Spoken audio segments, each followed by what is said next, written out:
여러분 안녕하세요. 라디오 전국 일주 아나운서 이규현입니다. 오늘 점심 뜨끈한 걸로 좀 든든히 드셨습니까? 이 절기상 입동답게 아침부터 바람이 참 매서웠죠. 지금은 좀 생소하지만 예전에는 입동 음식으로 치개미라는 걸 챙겨 먹었습니다. 말 그대로 꿩, 닭, 쌀을 주재로 해서 이 추운 겨울에 기력이 떨어질 수 있는 어르신들에게 이 음식을 정성껏 대접해 드리기도 했다는데 들어가는 재료만 봐도 영양 만점일 것 같죠. 이보다는 그 마음이 더 따뜻하게 다가오는 게 아닐까 싶어요.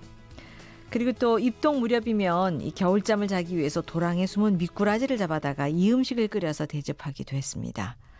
이 음식은 단백질, 칼슘, 무기질이 풍부해서 이 기력을 회복하는 데 아주 좋은 그런 음식으로 알려져 있습니다.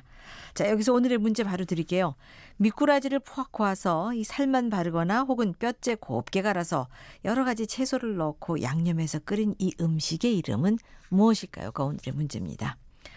정답 아시겠죠? 혹시 점심에 이 음식을 드셨나요? 자, 이 음식 정답 맞춰주시면서 지역마다 또 만들어 먹는 방식이 조금씩 다른 걸로 알고 있거든요. 우리 고장에서는 이 음식을 어떻게 만들어 먹는다, 이렇게 즐겨 먹는다, 이런 사연도 함께 보내주시기 바랍니다. 짧은 글 50원, 긴 글 100원의 유료 문자 우물정 9730, 무료 KBS 콩 게시판 이용하시면 되겠습니다. 오늘도 문자 주신 분들 가운데 추첨해서 모바일 커피 쿠폰 선물로 드리겠습니다. 라디오 전국 일주 출발합니다.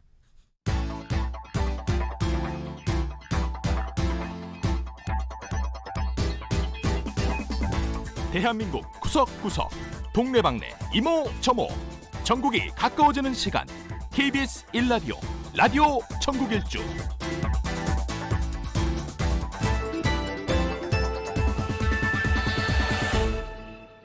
지역 뉴스 브리핑입니다. 이종훈 시사평론가와 함께하겠습니다. 안녕하세요.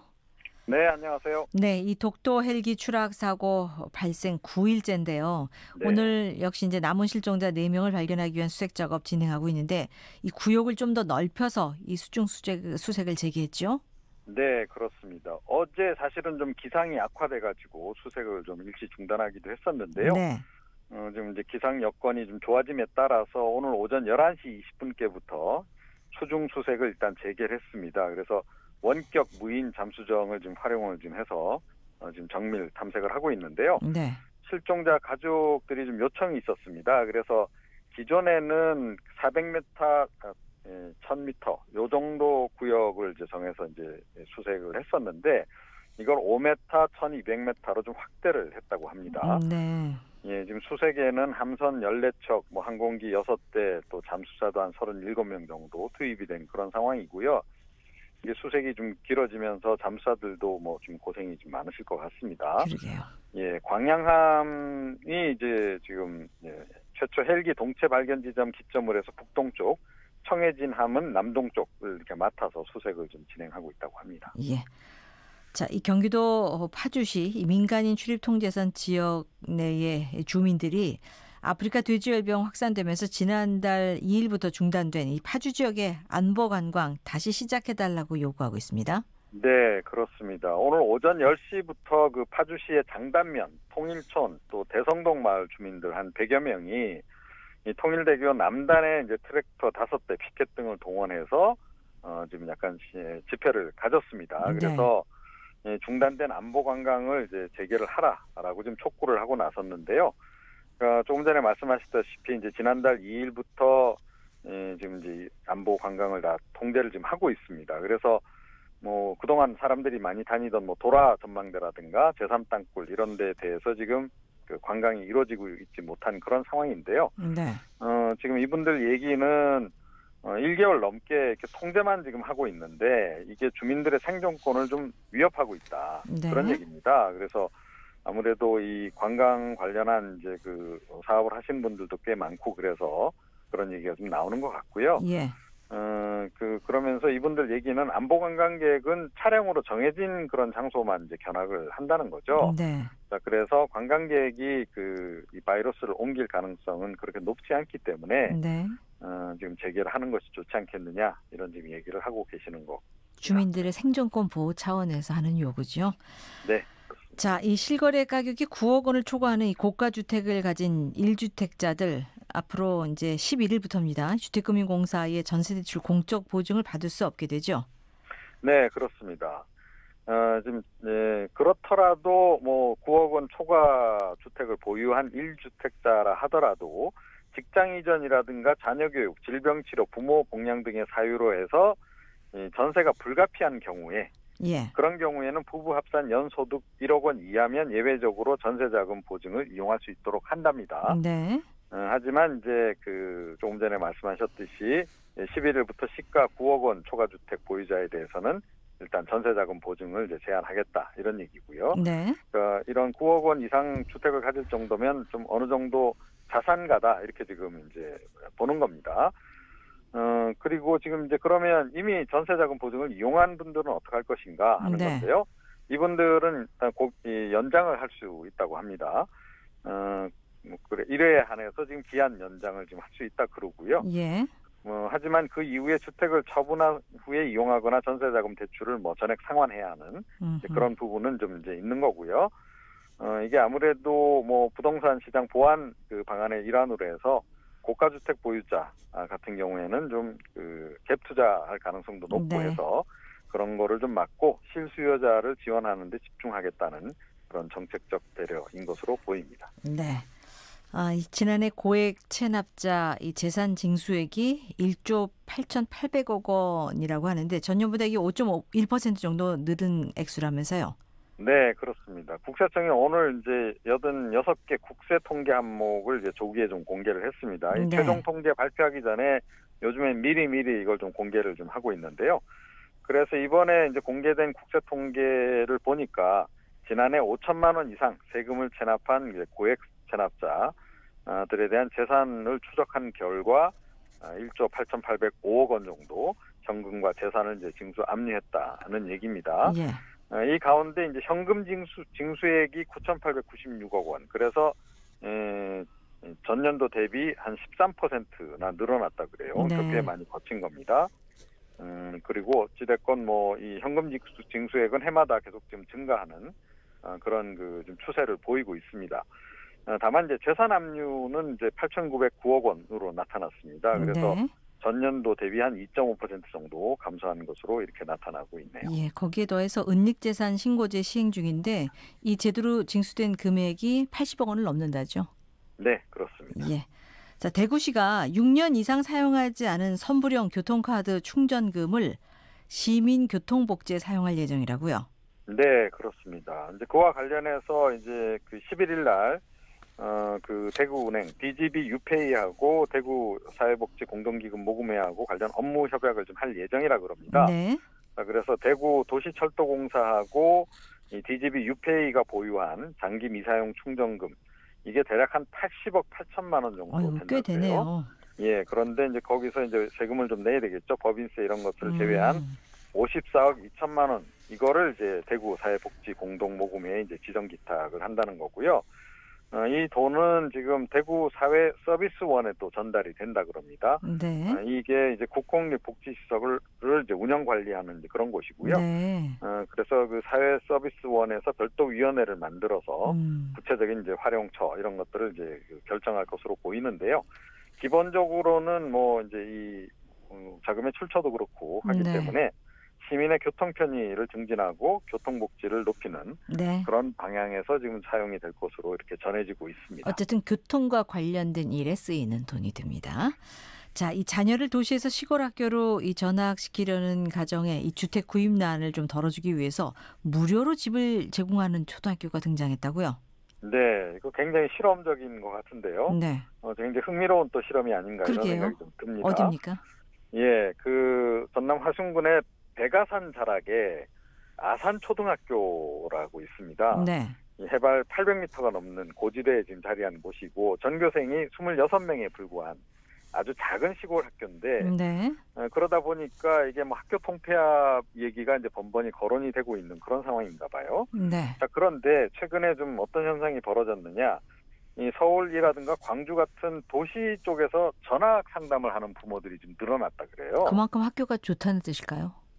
뭔가 아무래도 좀 매력적인 장점이 있다는 학교 아니겠습니까? 그렇죠. 그러니까 아이들이 너무 과열 경쟁 속에 이렇게 허덕이는 것보다는 예. 그런 좀 전원 환경에서 자연과 좀 가까이 지내면서 잘 자라기를 바라는 그런 부모들도 이제 적잖이 좀 생기고 있는 거죠. 예.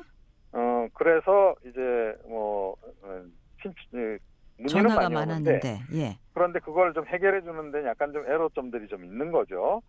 특히 이제 워낙 이제 시골 오지다 보니까 이 지금 이제 집 전세라든가 월세라든가 이런 것도 얻기 어렵고 또 집을 또 사고 팔기도 어렵고 지금 그런 상황이에요. 그래서 그 집 문제를 어떻게 해결해 주는 겁니까? 네, 그래서 지금 오랫동안 비어 있던 관사를 철거를 하고요. 관사. 보통 이제 시골 학교에는 보면 교장 선생님 관사 뭐 이런 게 있지 않습니까? 예. 또 선생님들 관사가 있는 곳도 있고 그런데 음. 그 관사를 철거를 해서 일단 두 가구가 살 수 있는 1층짜리 주택을 짓기로 했다 그럽니다. 네. 지금 오시겠다는 분이 좀 있나 봐요. 그래서 일단은 이제 이렇게 지금 하는 거고 앞으로 아마 더 늘어나면 더 이제 주택을 또 준비를 할 것으로 이렇게 이제 보이는데요. 예. 하순군 입장에서는 인구가 줄어들고 있던 상황에서 인구 유입되는 효과가 있고 네. 교육청 입장에서도 마찬가지 통폐합의 그 위험을 좀 그렇죠. 이제 고민을 덜 수 있어서 서로 윈윈하는 차원에서 지금 비용도 예. 반분해서 이렇게 좀 하고 있다고 합니다. 이 시골 학교의 매력을 느낀 학부모들은 상당히 구미가 당기는 소식이 아닐까 싶습니다. 그러게 말입니다. 네, 소식 고맙습니다. 예. 이종훈 시사평론가였습니다.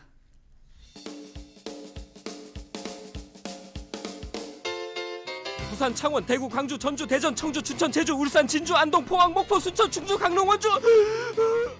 KBS 1라디오 라디오 전국 일주.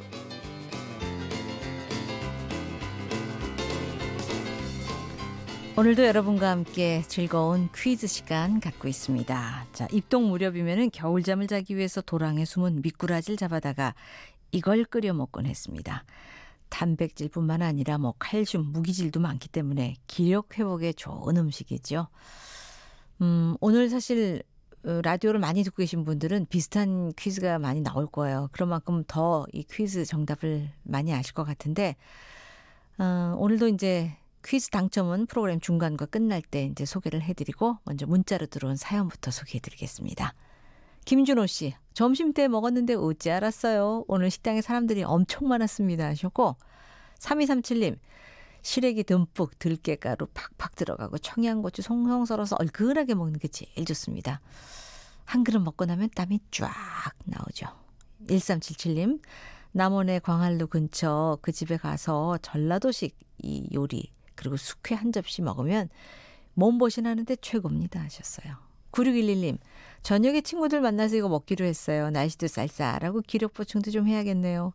오늘 이 집이 대목이겠네요. 예, 이거 파는 집이. 1191님, 오늘 휴무라 장모님과 익산에서 이거 먹었어요. 역시 가을엔 최고예요. 6013님, 산초가루랑 다대기 듬뿍 넣으면 칼칼하니까 매콤한 이거 한 그릇 뚝딱.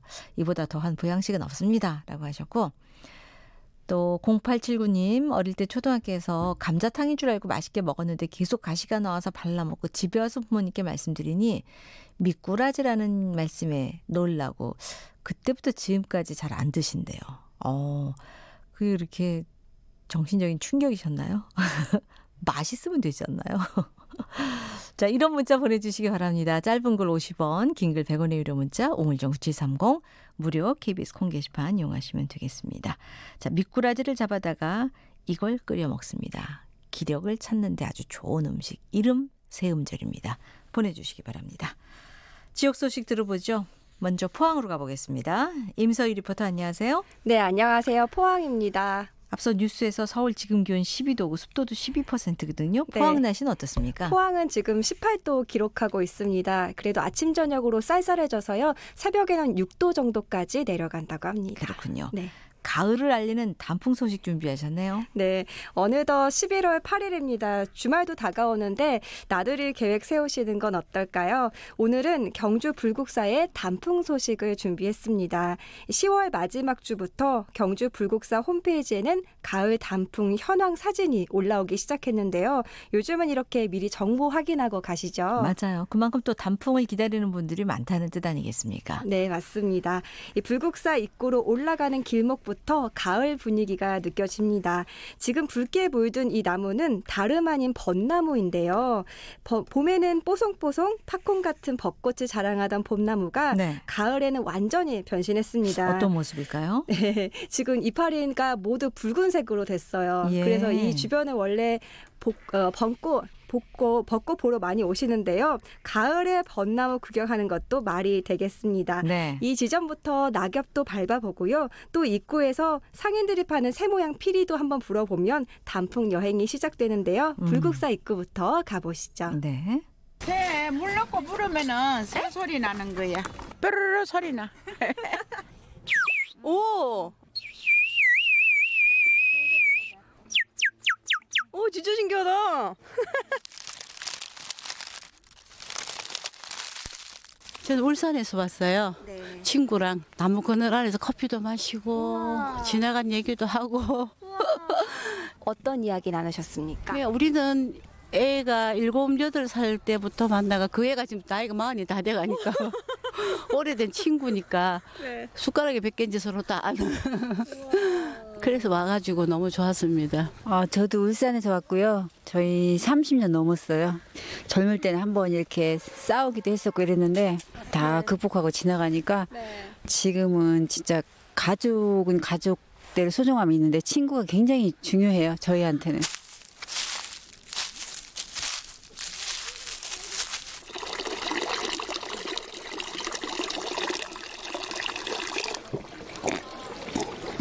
아, 좋다.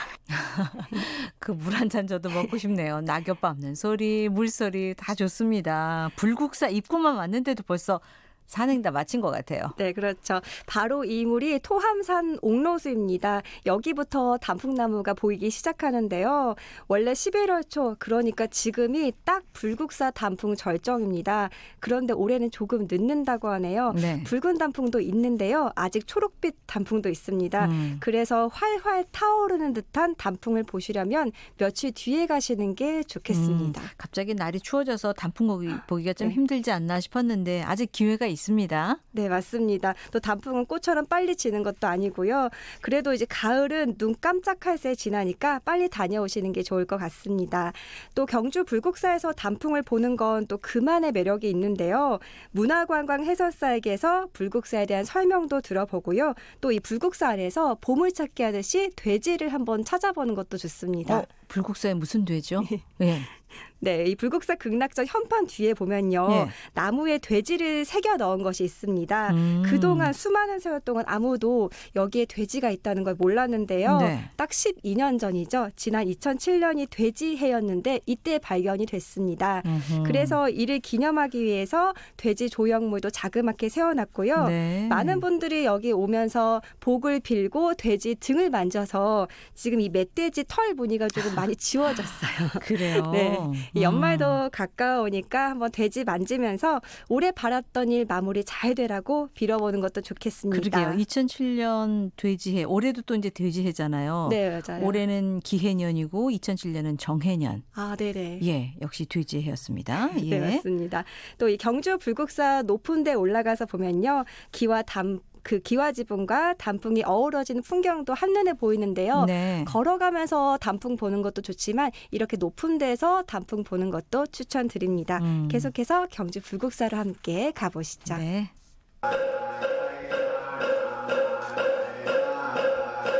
저는 경주 문화관광해설사 최혜문입니다. 다른 지역하고 비교했을 때 이 불국사에서 단풍을 보면 어떤 게 좀 다를까요?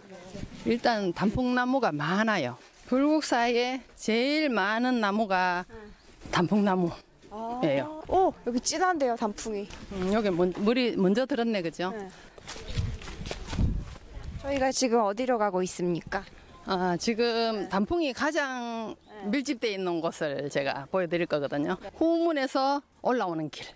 거기가 양쪽에 다 단풍나무가 심어져 있기 때문에 단풍 터널을 통해서 간다 이런 느낌이 들 정도로. 자, 한번 가보실게요. 네, 보세요. 이게 양쪽에 다 이게 단풍나무예요. 저는 경남 김해시에서 온 정다경이라고 합니다.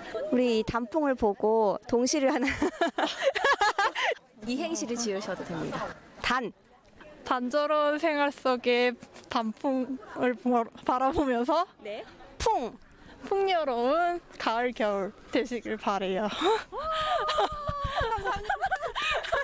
아, 이 단풍을 주제로 해서 이행시 만드는 이 문제도 저희가 좀 내볼 걸. 아쉽네요, 진짜. 예. 네.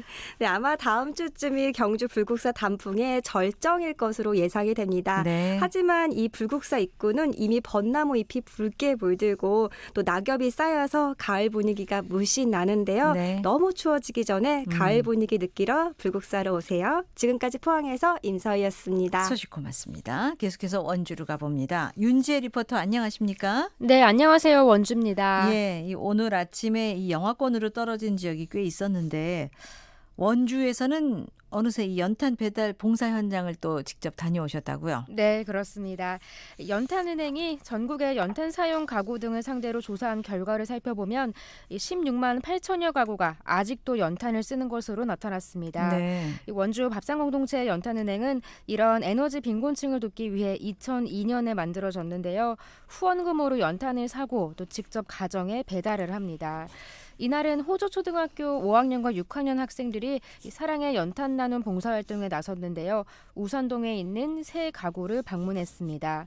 이른 아침 쌀쌀한 날씨에도 목장갑과 비닐장갑을 끼고 길게 한 줄로 늘어서서 부지런히 연탄을 날랐는데요. 네. 이 아이들의 장갑과 옷에는 까만 연탄가루가 묻었지만 마음만큼은 다들 하나였습니다. 현장으로 함께 가보겠습니다. 네.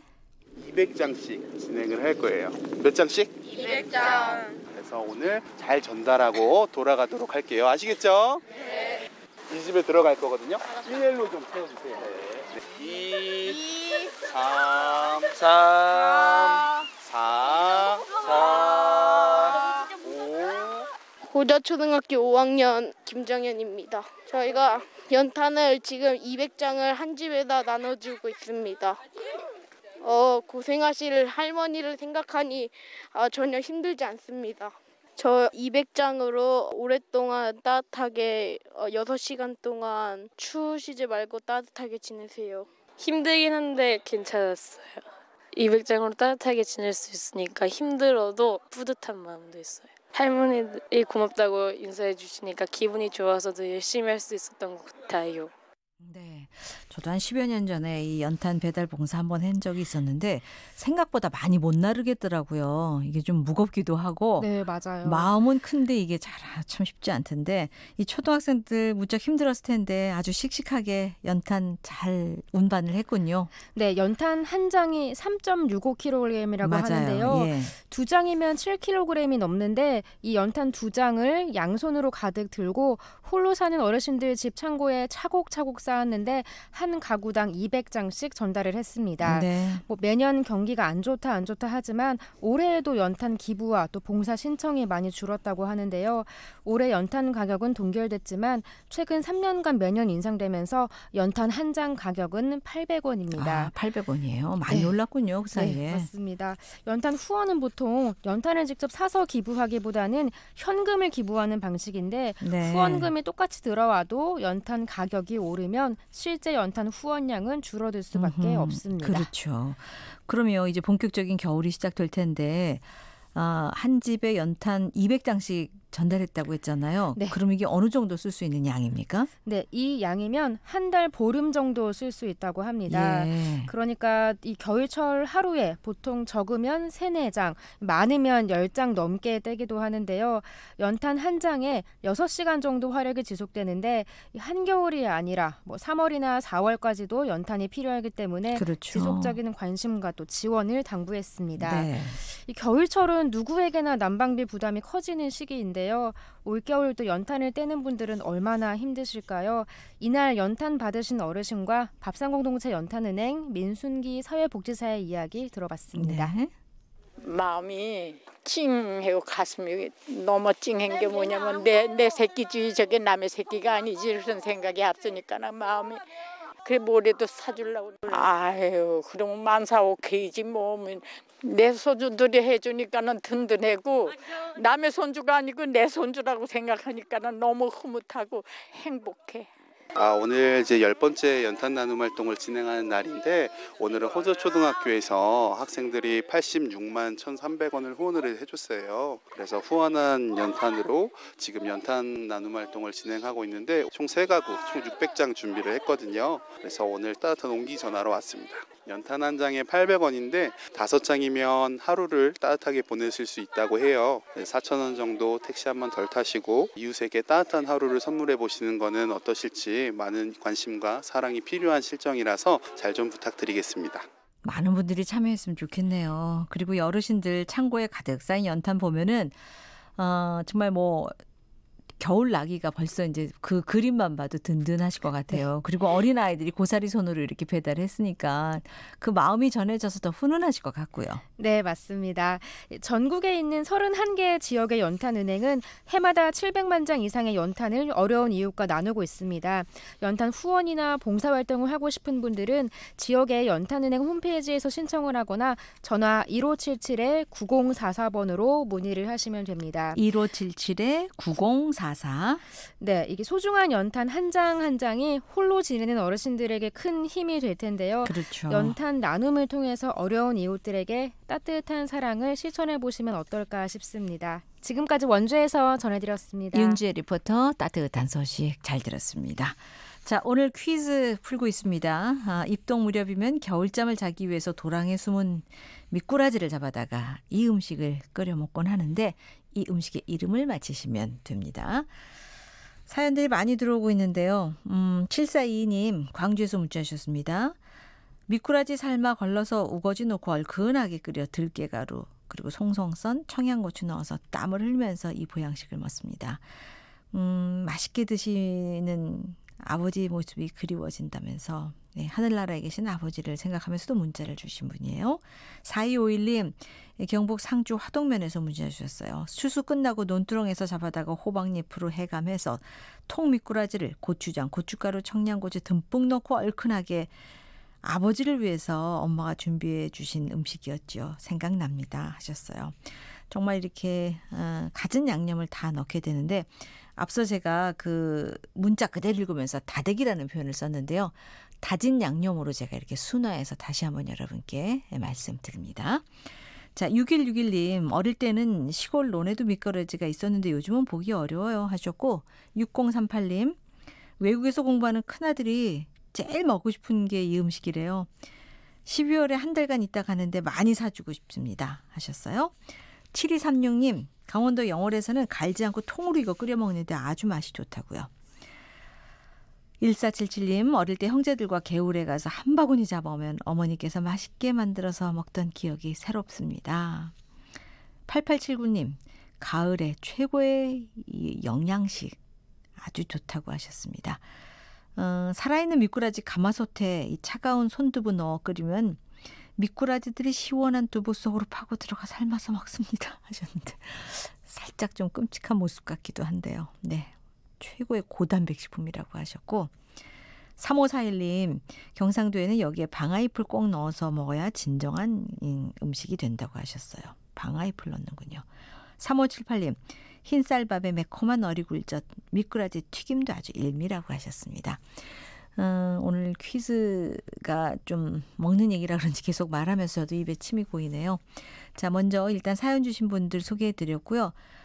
정답 보내주신 분들 가운데 0879-9611-6038 이 세 분께 커피 쿠폰 선물로 드리겠습니다. 계속해서 정답과 함께 사연 기다립니다. 짧은 글 50원, 긴 글 100원의 유료 문자, 우물정 9730, 무료 KBS 콩 게시판 이용하시면 되겠습니다. 커피 쿠폰도 남아있어요. 3시 34분입니다. 날씨와 교통 상황 간추린 뉴스 이어드리겠습니다. 기상청의 강혜종 씨 주말과 휴일 날씨 자세히 전해주시죠. 네, 날씨 정보입니다. 내일까지 맑고 일교차가 큰 날씨가 이어지겠습니다. 오늘 아침 서울은 올가을 들어 가장 낮은 기온을 보여서 1.1도의 최저 기온을 기록했습니다. 오늘 낮 최고 기온은 서울 13도, 대전, 전주 15도 등 13도에서 20도의 분포로 어제와 비슷하거나 조금 높겠습니다. 다른 점은 바람이 약간 더 오늘 강합니다.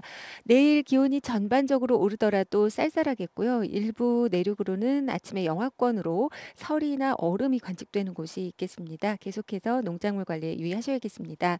오늘 대기 환경 좋은 가운데 대체로 맑겠고 내일도 맑겠습니다. 다만 내일 동풍의 영향으로 경북 동해안 쪽으로 비가 조금 내리겠고요. 모레 주말 밤부터 일요일 사이에 전국적으로 한 차례 비가 내리겠습니다. 나들이 계획 세우시는 분들은 참고하시는 게 좋겠습니다. 서해안을 중심으로 내일 오후부터 바람이 강해질 걸로 보여지고요. 오늘 밤부터 내일 아침 사이에 내륙을 중심으로 안개가 짙겠습니다. 내일 아침 최저 기온은 서울 5도 등 영하 2도에서 영상 8도의 분포, 낮 기온은 서울 16도 등 15도에서 20도 분포를 보고 있습니다. 지금 서울의 기온은 11.8도입니다. 지금까지 날씨였고요. 다음은 이 시각 교통 상황 알아보겠습니다. KBS 교통정보센터의 공인혜 씨입니다. 네, 이 시각 교통정보입니다. 지금 기온이 뚝 떨어진 만큼 타이어와 부동액 등 안전을 위한 차량 점검에도 신경을 쓰셔야겠습니다. 경부고속도로 부산 쪽 한남에서 서초 신갈 분기점부터 수원 사이로 차들이 많은데요. 충청권 이후로는 돌발 소식들이 많습니다. 천안 분기점 부근 3차로의 작업으로 일대 6km 구간이 꽉 막혀 있고요. 이후 회덕 분기점 1, 2차로에서는 화물차가 싣고 가던 컨테이너가 도로에 떨어지면서 신탄진 나들목부터 7km 구간이 꽉 막혀 있습니다. 이후 김천 나들목에서는 대형 화물차 관련 사고 처리 작업으로 전차로가 모두 막혀 있는데요.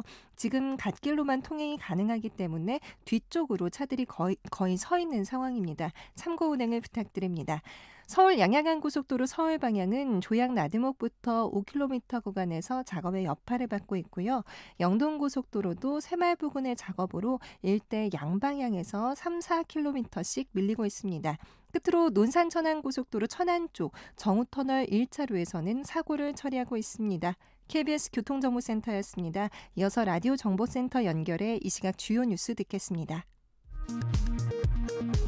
더불어민주당 이인영, 자유한국당 나경원, 바른미래당 오신환 원내대표가 한미 방위비 분담금 협상과 관련해 우리의 입장을 설명하기 위해 오는 20일쯤 미국 의회를 함께 방문하는 방안을 추진하고 있습니다. 강경화 외교부 장관은 지소미아가 예정대로 종료될 경우 북한과 중국이 안보 이익을 본다는 지적과 관련해 그렇게 평가할 수 있을 것 같다고 말했습니다.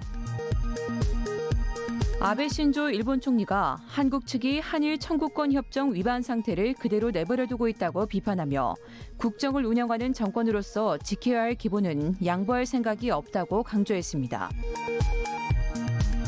정부의 자사고 외고 등 폐지 방침에 민주당은 국민적 요구를 반영했다고 평가했고 한국당은 헌법 소원까지 검토하겠다고 반발했습니다.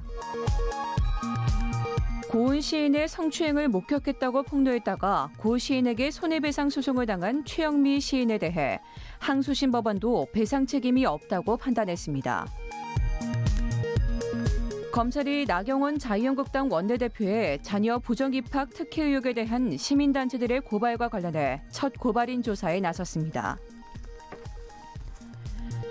정부는 오늘 후반기 장군 진급 인사를 단행하고 강선현 중장을 여군 최초로 소장으로 진급시켜 항공작전 사령관에 임명했습니다. 지금까지 헤드라인 뉴스 정원나였습니다.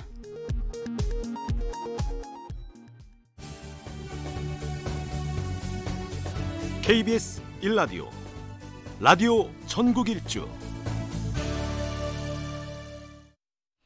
이 축구장 2개 크기 이 물류창고 내부가 테두리만 남겨두고 1m 이상 움푹 내려가 있다. 바로 부산에서 일어나고 있는 일이라는데요. 벌써 몇 년째 일부 지역에서 지반 침하, 그러니까 땅이 가라앉는 이런 현상을 보이고 있습니다. 어떤 상황인지 오늘 이 지역시사 포커스에서 알아보겠습니다. 부산대학교 토목공학과 임종철 교수 전화 연결됐습니다. 안녕하십니까? 네, 안녕하세요. 네, 자, 이 부산 곳곳에서 이 지반 침하 현상을 겪고 있다는 건데 먼저 구체적으로 어느 지역에서 그러는 건지 또 실제 상황이 어떤지 좀 말씀해 주시죠. 예, 부산 신앙배우단지라든가 그다음 명지국제신도시 등 바닷가나 바다에 연약한 점토 지변을 매립하여 부지를 조성한 후에 신도시나 공단이 들어서 있는 곳들로서 서부산, 낙동강 하구 지역이 대표적입니다. 아하, 낙동강 하구 지역은 지금은 예를 들어 신앙배우단지 같은 경우는 최대 한 1.5m까지 침하는 데도 있고요. 1.5m요? 예. 아이고, 예. 예, 그래서 또 맹지 국제 신도시도 어느 정도 침하가 되고, 예. 그거는 상당히 피하기 어려운 그런 문제도 있습니다. 네. 꽤 여러 곳에서 이런 집안 침하 현상이 나타나고 있는데, 그러면 그런 곳에 사는 주민들이나 뭐 업무상 이곳에 머물고 있는 사람들이 좀 많습니까?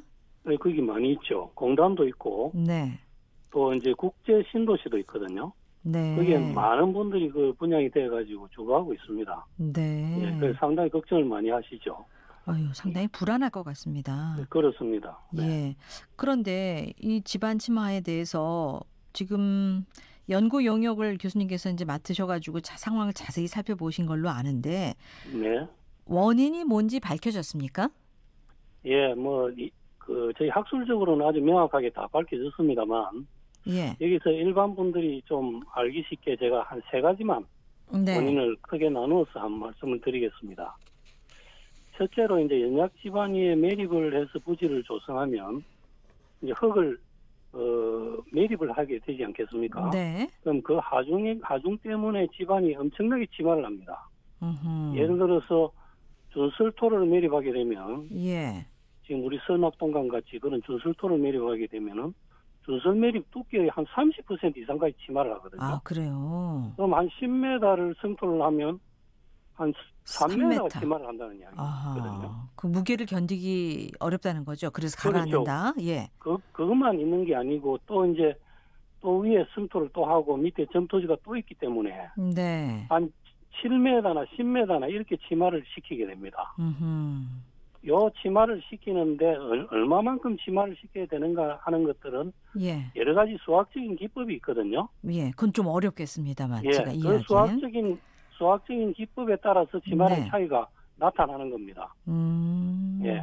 그렇군요. 예, 그래서 어느 기법을 쓰느냐에 따라서 이제 차이가 있고, 예. 두 번째는 뭐냐면은 연약 집안 부지를 조성하고 난 후에 우리가 피할 수 없는 영구히 지속되는 2차 안밀이라고 하는 침하가 있습니다. 2차 안밀. 예. 예. 이거는 부지 조성 과정에서 아무리 잘하더라도 제거할 수가 없습니다. 그 시간이 지나면서 계속 이렇게 계속 눌리는 침하를 거죠. 하는데, 예.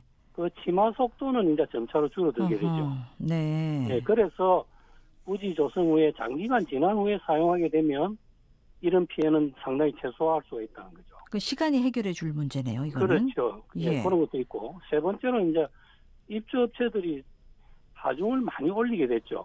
예. 처음에 이제 입주할 때는 뭐 이런 정도 하중 이상을 올리면 안 된다는 그런 이야기를 듣고 하지만 일을 하다 보면 또 많이 올리게 되겠죠. 그렇죠. 뭐 컨테이너 예. 물동량도 굉장히 많을 것 같고요. 그렇죠. 그리고 중차량도 운행하고 그렇죠. 또 차량이 덜컹거리면서 그 충격도 주고 이러다 보니까 예. 장기적으로 예상치 못한 그런 침하들이 많이 생기는 겁니다. 네.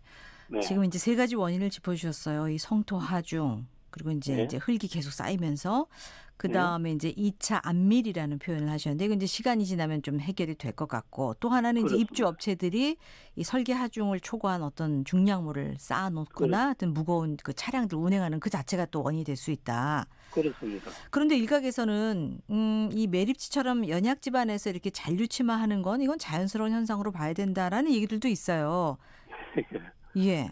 이게 이제 이번에 신앙 배우 부지 같은 경우는 7m를 침하를 시킨 후에 분양을 했거든요. 7m요? 예. 그러니까 흙을 쌓아가지고 한 7m를 눌러가지고 분양을 했습니다. 네. 그래서 이렇게 하지만은 7m를 침하를 시킨 후에 분양을 하느냐, 8m를 침하를 시킨 후에 분양하느냐, 이거는 아까 말씀드린 대로 계산에 의해서 결정을 하게 되거든요. 그 수학적 계산으로. 네. 예, 그런 데서 또 차이가 나게 됐고, 네. 또 시공 과정에서 아까 말씀드린 2차 안밀이라는 것도 있고, 예. 이렇게 해서 이제 거기에다가 기대해서 이런 표현을 하는 것 같은데, 어쨌거나 이런 것들을 당연시 해서는 안 되죠. 물론이죠. 또 최소화하는 노력을 기울여야 할 겁니다. 예, 예. 또 이제 그 사용자들도 하중에 대한 그런 경각심도 늘 가져야 되고, 네. 중차량에 대한 그 과적 이런 것도 피해야 되고, 예, 그런 문제들이 많이 있습니다. 사실 뭐 말씀 들어보면 해결해야 될 그런 문제점이 상당히 많은 것 같네요. 예, 많습니다. 예, 그 계산 결과하고 그 실제 침하의 차이가 꽤 벌어질 수도 있고요. 꽤 많습니다. 예. 네. 자, 근데 일반적으로 신도시나 이렇게 신항처럼 큰 규모의 공사를 하게 되면은 집안 관리를 어떻게 하게 돼 있습니까? 예, 여기 참 질문을 잘 하셨는데, 여기 이제 부지 조성 후에 분양을 하게 되면은 부지를 조성한 사람들이 하는 게 아니고 관리는 지자체와 같이 이런 타기관으로 이관이 됩니다. 네. 그래서 이제 그동안의 시공 과정에서 어떤 일이 일어났는지, 또 어느 정도 침하가 됐는지, 침하가 될 것인지 이런 거에 대한 이해가 거의 부족하거든요. 잘 모르면 뭐 대책 마련하기도 쉽지 않겠어요. 그렇죠. 그래서 뭐 지금 현장 무슨 현상이 일어나면은 그때 급히 무슨 대책을 세운다든가 이제 이렇게 하는 거죠. 예상을 못 한다 이거죠. 네. 그래서 또 침하가 많이 발생하면은 또 한쪽에는 많이 발생하고 한쪽에는 적게 발생하면은 기울어지기도 하고. 예. 도로의 요철도 생기고 또 상하수도가 절곡이 됩니다. 예. 잘라지죠. 누수가 생기고 이래 되면 더 과중되고 침하가. 그래서 이런 것들에 대한 뭔가 좀 관리 체계가 일원화돼야 될 필요가 있겠어요. 말씀 들어오면 부지 조성 후에 분양 따로 관리 따로.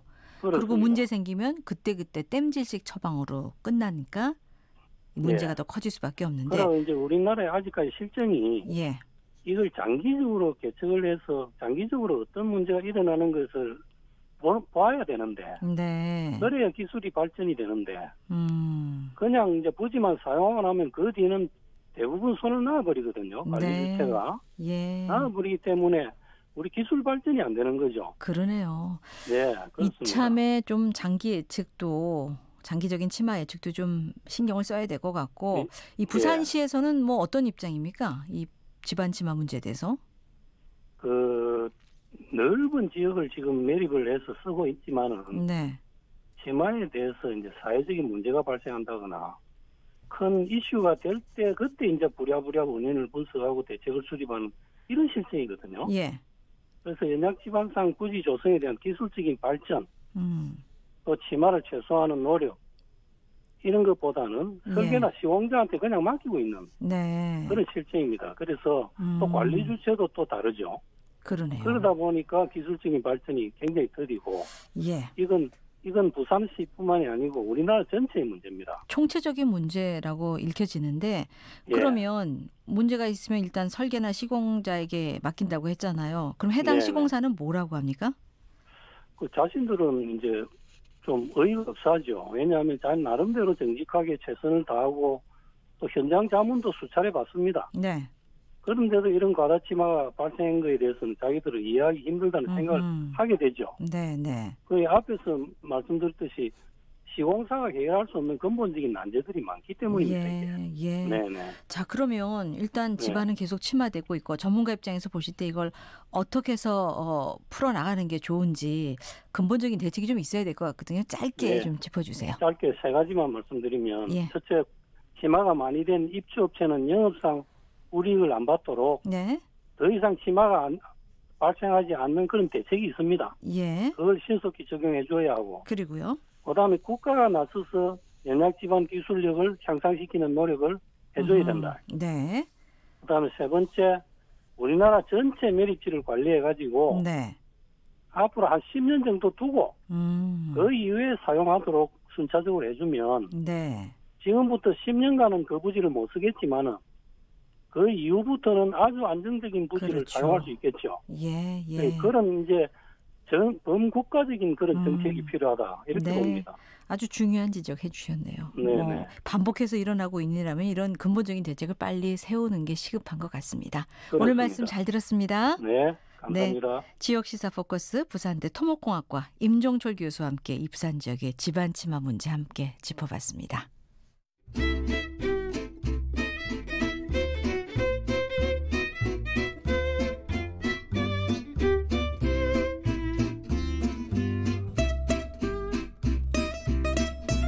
매주 금요일에는 서울의 생생한 현장 소식 전해드리고 있습니다. 화재 현장 서울의 이런 곳이 오늘도 곽재현 리포터와 함께하겠습니다. 어서 오세요. 네, 안녕하세요. 네. 자, 오늘은 어떤 곳으로 가볼까요? 오늘은요, 제가 지난주에 청계천의 과거 소개해드렸잖아요. 그렇죠. 그래서 예. 오늘은 청계천의 화려한 오늘날의 모습을 소리로 담아왔습니다. 지난주에 그 판잣집, 네, 판잣집 테마죠. 테마죠. 네. 네.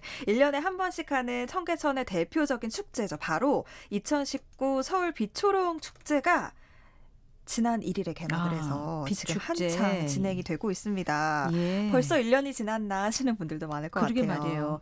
1년 전에도 소개하시지 않았나요? 네, 보니까. 예. 그렇죠. 당시의 주제는 생각이 안 납니다만 그러니까 이제 올해 11년째입니다. 맞습니다. 예. 2009년 한국 방문의 해를 기념해서 시작된 이 축제는요. 매년 200만 명이 넘는 관람객들이 찾고 있는 서울의 대표적인 문화관광 축제로 자리를 잡았습니다. 외국 관광객도 많이 오잖아요. 굉장히 구경하러. 많더라고요. 올해는 예. 더 많은 것 같은데요. 올해는 당신의 서울 빛으로 꾸는 꿈이라는 주제로 네. 11월 17일 일요일까지 진행이 될 예정입니다. 네. 올해는 주로 동화 속 주인공들이 전시가 많이 돼 있는데요.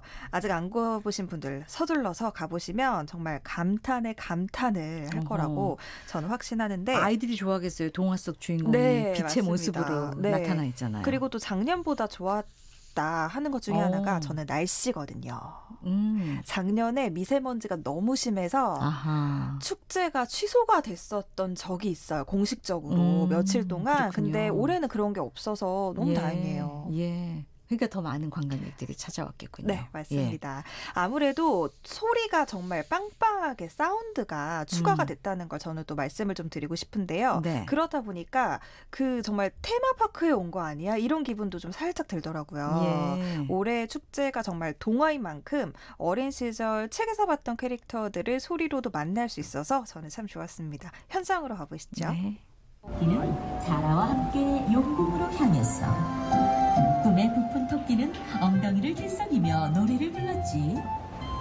무서운 맹수들아, 부디 잘들 있게나. 비초롱 축제 언니랑 조카랑 놀러 왔어요. 어렸을 적 봤던 천리동화를 다시 볼 수 있어서 너무 좋더라고요. 좋아요. 분들도 아주 예쁘고 잘 만들었어요. 동화책 주인공이 여기 있는데 그게 너무 신기했어요. 저는요, 달님과 햇님이 제일 기억에 남았어요. 그게 너무 작품이 예쁘고 화려하고 그래갖고요. 아무래도 밤이다 보니까 이제 뭐 이렇게 예쁘잖아요.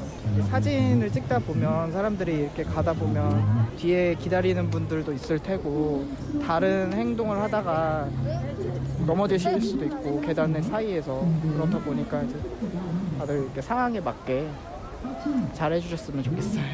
네. 특히 또 밤이기 때문에 네. 안전에 유의해야 될 것 같습니다. 맞습니다. 평일 기준으로 뭐 2-3시간 만에 1000명 이상이 몰리는 건 기본이라고 하더라고요.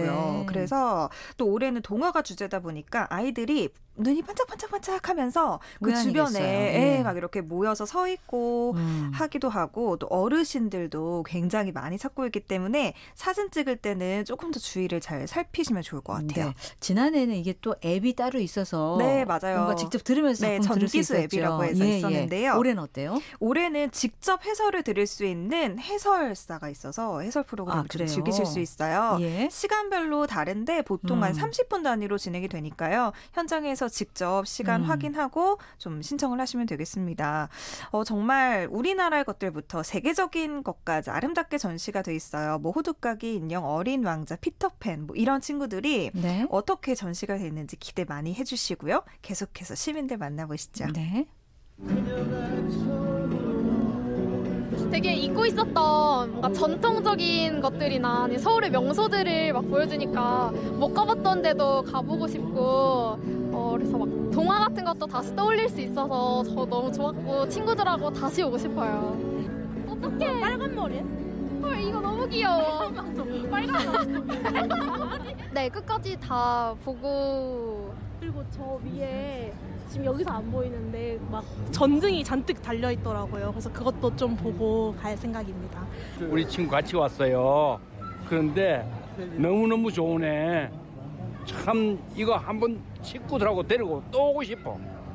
저기 거북선 참 마음에 들었어요. 우리 역사하고 우리가 배운 거하고 매치를 하니까 그게 참 너무 가슴에 와 닿았었어요. 그래서 그게 너무 좋았고 거기도 웅장하고 앞에 또 서 있는 분이 장군님이 서 계시잖아요. 그래서 좋았어요. 이분은 아주 홀딱 반하셨네요. 네, 이번 달 17일까지 축제 계속된다는 거 기억해 주시고요. 네. 그리고 불이 들어오는 시간은 오후 5시부터 평일은 저녁 10시까지, 네. 주말은 11시까지라는 점 꼭 예. 기억을 해주시면 좋겠습니다. 미세먼지 없어서 관람객은 많다고 하지만 또 밤에는 춥거든요. 네, 두툼하게 옷 입고 따뜻하게, 네. 구경 가시기 바랍니다. 자, 오늘 곽재현 리포터와 함께했습니다. 고맙습니다. 네, 감사합니다. 네, 자, 오늘 퀴즈 정답 알려드리겠습니다. 바로 추어탕이에요. 추어탕. 자, 3314님, 오늘 날씨에 딱 어울리는 음식입니다. 남원에 있는 식당에서 택배로 10개가 담긴 한 박스씩 사다 먹어요. 전주에서 문자 주셨고, 2301님, 이 미꾸라지 대신 어떤 식당에선 고등어로 대신 쓰는 것도 있다고요? 그 맛이 다르지 않을까요? 많이 비릴 것 같은데. 네, 많은 분들 문자 주셨습니다. 7422님, 7236님, 5825님 모바일 커피 쿠폰 선물로 드리겠습니다. 선물 받으실 분 다시 게시판에 올려놓고 또 개별 연락도 드리겠습니다. 자, 편안한 주말 휴일 보내시고요. 저는 다음 주 월요일 3시 5분 다시 오겠습니다. 함께해 주신 여러분께 감사드리고요. 지금까지 아나운서 이규현이었습니다. 감사합니다.